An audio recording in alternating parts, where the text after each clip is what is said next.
Eleições 2012, 8 milhões de gaúchos vão às urnas para eleger prefeitos e vereadores. TRE faz os ajustes finais para as eleições de domingo. Em Porto Alegre, o nome do futuro prefeito ou a possibilidade de um segundo turno deve ser conhecida até às 10 horas da noite do próximo domingo. Neste domingo, mais de 7 milhões de brasileiros irão votar utilizando o sistema biométrico. E aqui no estado, Canoas é o único município que vai usar a digital para identificar os eleitores. Aqui no estúdio, análise sobre as eleições municipais e avaliação da campanha na capital com o cientista político Mário Morosini de Azambuja e a previsão do tempo para este final de semana. Agora, no Ubra Notícias Especial.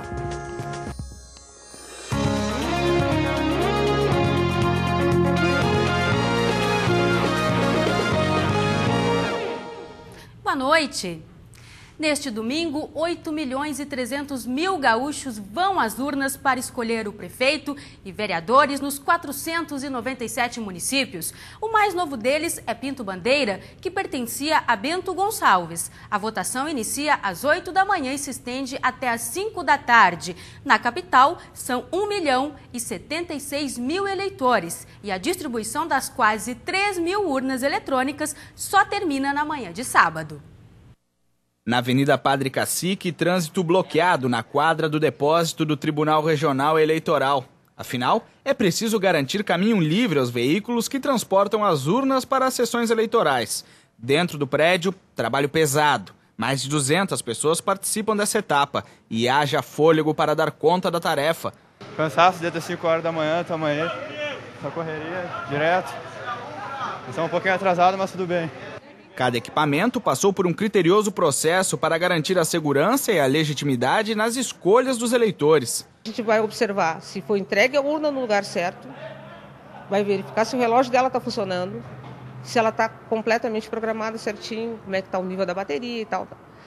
E no domingo, quando ela for ligada, tem que estar tudo funcionando. Até às 9 da manhã de sábado, 2.839 urnas vão ter sido distribuídas pelas 10 zonas eleitorais de Porto Alegre. No total, vão ser 347 locais de votação.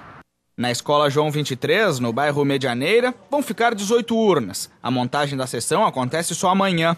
O responsável por elas é chamado de secretário de prédio, função que Sérgio exerce na escola há mais de uma década com muito orgulho. É um prazer a gente fazer essa participação com o tribunal, né? Eu estou aí desde 98 e é bem tranquilo. O pessoal traz as urnas agora, elas ficam armazenadas aqui até sábado às 9h30 da manhã, quando os presidentes começam a chegar para instalar elas dentro das sessões eleitorais, né? Mais de 100 mil pessoas no estado, de carregadores a mesários, estão mobilizados para que possamos exercer o direito de escolher nossos representantes. Trabalho que temos o dever de retribuir com um voto consciente e responsável. 4 municípios no estado podem ter segundo turno porque tem mais de 200 mil eleitores. Porto Alegre, Canoas, Caxias do Sul e Pelotas. 7 candidatos disputam a prefeitura da capital. Adão Vilaverde, candidato do PT pela coligação Frente Popular, é engenheiro, foi secretário da Ciência e Tecnologia e titular da pasta da Coordenação e Planejamento do governo Olívio Dutra. No primeiro ano de mandato como deputado, assumiu a presidência da Assembleia. Érico Correia, candidato pelo PSTU, é ex-funcionário da Caixa Econômica Estadual, é dirigente do Sindicaixa, participou da criação da Central Sindical Popular com Lutas, foi militante do PSOL e coordenou o Fórum dos Servidores Públicos. Jocelyn Azambuja, do PSL, candidato pela coligação Renova Porto Alegre, é advogado, foi eleito vereador de Porto Alegre em 1992, foi fundador da Federação das Associações de Círculos de Pais e Mestres do Rio Grande do Sul. José Fortunati, candidato do PDT pela coligação Por Amor a Porto Alegre, cursou matemática, foi deputado estadual e vereador na capital. Foi secretário estadual da Educação e vice-prefeito de Porto Alegre durante 2 mandatos. Assumiu a prefeitura em 2010. Manuela Dávila, candidata do PCdoB pela coligação Juntos por Porto Alegre, é formada em jornalismo. Foi eleita vereadora em 2004 e deputada federal por 2 mandatos. Em 2006, foi a deputada federal mais votada. Roberto Robaina, candidato do PSOL pela coligação Aliança de Esquerda, é formado em História. Em 1984, ainda na época da ditadura militar, liderou as mobilizações pelas diretas já entre os estudantes e foi um dos fundadores do PSOL.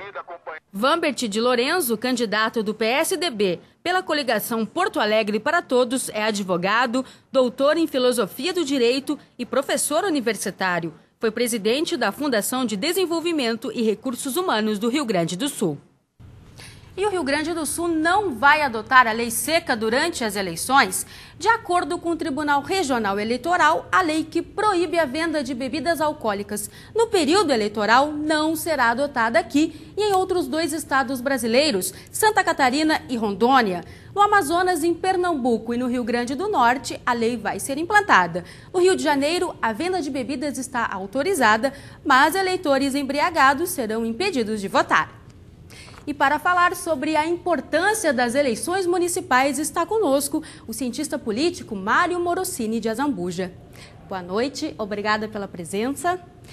Geralmente, os eleitores têm mais entusiasmo para votar nas eleições para vereadores e prefeito do que nas eleições majoritárias, não é? Por que isso acontece? Bom, boa noite, obrigado pelo convite. De uma maneira geral, esse tipo de engajamento ele acontece em virtude da proximidade dos candidatos com o eleitor. Além do mais, as coisas de fato acontecem nas cidades, não é? Então, além de tu saberes onde fica a Câmara de Vereadores, tu sabes também onde fica o Paço Municipal. Então, em virtude dessa proximidade, de uma maneira geral, é que ocorre esse maior engajamento entre os eleitores e os candidatos a prefeito e vereadores. Esta é a primeira eleição aí com a ficha limpa. E também nós estamos vivendo um momento de julgamento do mensalão, né? O senhor acha que isso vai trazer, vai contribuir então para o pleito? As pessoas vão ver, né, o pleito de uma maneira diferente? Contribui de uma maneira, num sentido de desencantamento da política que há do cidadão com relação ao pleito. Não é? A gente vê pelos índices de indecisos e de votos nulos e brancos que a princípio estão aparecendo nas pesquisas. De uma forma geral, isso aparece no sentido de desencantamento. As pessoas sentem menos vontade de participar, de votar, em virtude desses acontecimentos aí.